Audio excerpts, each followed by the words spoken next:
As we look at the operations and movement of the front line in the ongoing Russian invasion of Ukraine, it is often difficult to understand what dynamics they exactly represent. So, it would be a good idea to look at past military operations in the region and put the events into some context. This video will look into the southeastern part of Ukraine and the previous fighting around the Donbas industrial zone. Being a heavily built up area where attacking is very difficult, it has largely determined the logic of military operations in eastern Ukraine for 2 centuries. Perhaps looking into previous military operations will give us some insight into the present war in Ukraine. Or maybe not. Anyway, here we go. But first, have you ever wondered who your ancestors were? This video's sponsor, MyHeritage, will help you find out. With the help of their service, I set out to create my family tree. I put on my detective cap and began looking through and matching some of their 18 billion available records. And when I got into trouble, MyHeritage's smart matches system helped me out by automatically establishing matches with existing records. As a result, with little effort, I was able to create this massive family tree of 183 people, and that by only exploring my grandmother's side of the family. Although I could not find proof that I'm part of a great lineage that originates from Charlemagne himself, I could follow my lineage all the way back into the year 1660.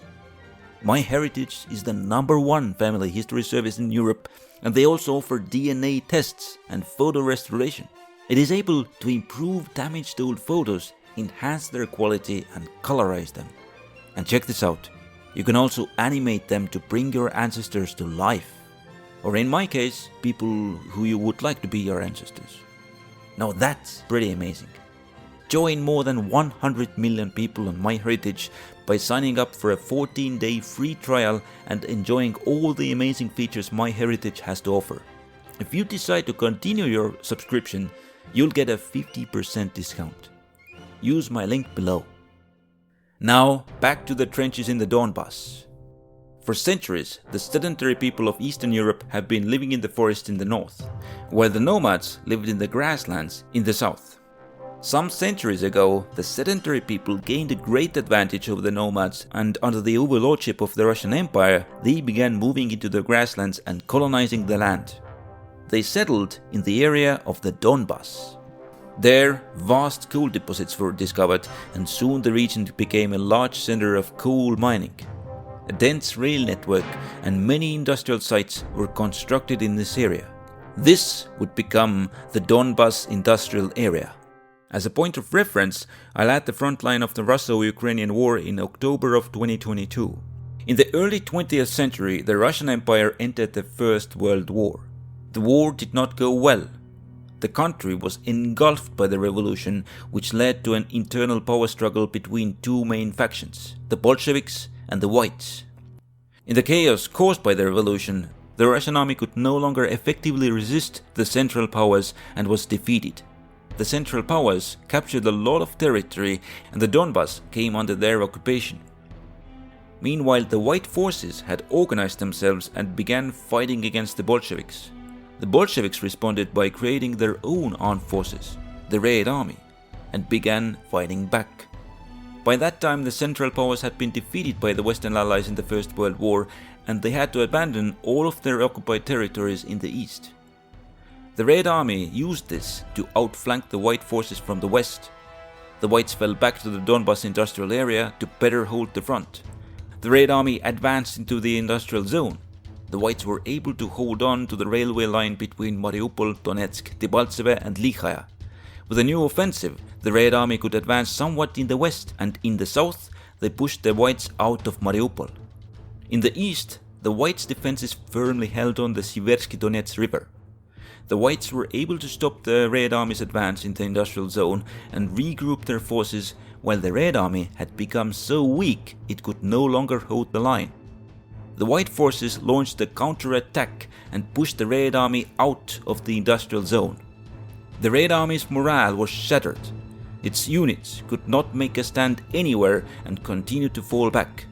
The Whites pressed on, and soon large territories came under their control. Verdict: the unsuccessful attacks in the Donbas industrial area made the Red Army so weak that it was completely defeated by the Whites' counterattack. The Whites launched an all-out attack to capture the Bolshevik capital in Moscow and end the civil war. But the Bolsheviks had used that time to regroup their forces, and in intense battles, the Whites were defeated. Their morale collapsed and their forces began falling back.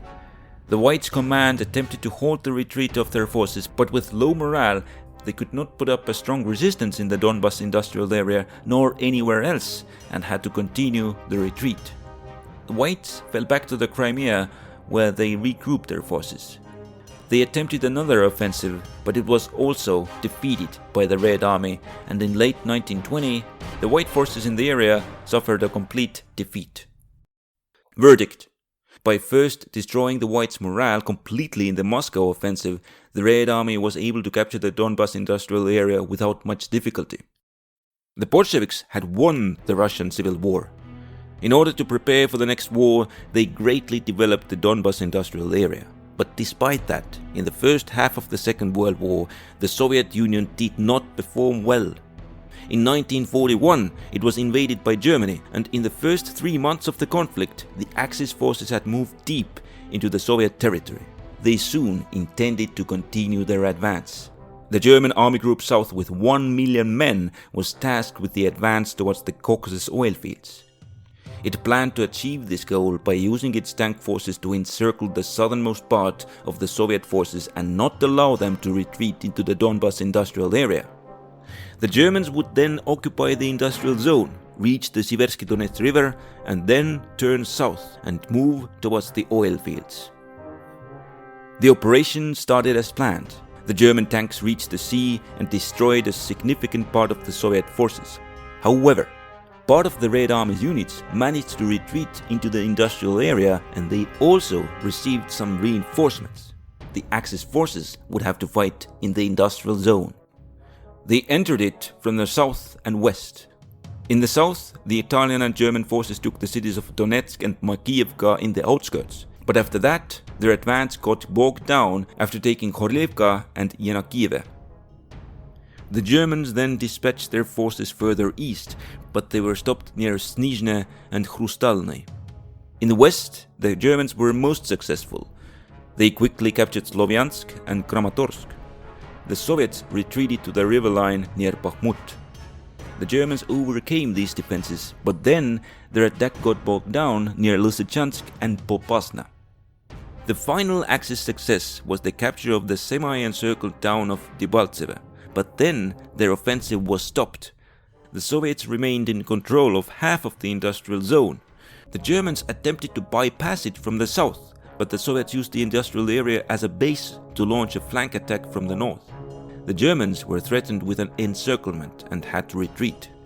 With that, the Germans had to abandon their advance towards the Caucasus oil fields. In the north, the Germans managed to capture the city of Kharkiv and established defensive positions on the Siversky Donets River. Verdict: the Axis could not reach the Caucasus oil fields because they could not capture the Donbas industrial area. In the winter of 1941-42, the tide on the Eastern Front changed and the Soviets went on a counter-offensive. They deployed 360,000 men north of the industrial area. The Soviets were to break through the Axis defenses and cut the communications of the Axis forces.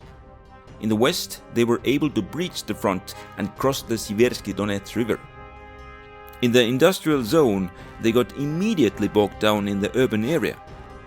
The Soviets could not continue their western attack because the narrow breakthrough made them vulnerable to a German flanking attack, and without the rail connection, they could not supply their offensive. In order to gain these, they continued to attack the industrial zone. They failed to make any gains in the east, and in the west they were stopped on the Slovyansk-Kramatorsk-Pokrovsk line. This gave the Axis time to deploy reinforcements and seal off the area of the Soviet breakthrough. The Soviet offensive had failed. Verdict: the plan by the Red Army failed because they could not secure the flank through the Donbas industrial area. By the spring of 1942, the Red Army had prepared a new plan. This time it would turn north and attempt to capture the town of Kharkiv to establish a rail connection and secure its flank. For this operation, it deployed a force of 765,000 men. The Soviet attack began slowly taking ground, But that was exactly what the Germans were waiting for. They used the industrial area to launch an attack from the south. The Soviet troops turned around, but they were unsuccessful in preventing the two German forces from linking up. The Red Army's forces were trapped, and most of the surviving Soviet soldiers were taken prisoner. On the whole, the Soviets lost 170,000 soldiers in this operation, dead and missing. After that, the Germans used their freed-up forces to cross the Siversky Donets and push the Soviet defenses back to the Oskil River. Verdict: the Red Army suffered a huge defeat because their forces were cut off by a flanking attack from the Donbas. The Germans wanted to resume the advance towards the Caucasus. For this, they had to overcome the formidable Soviet defenses.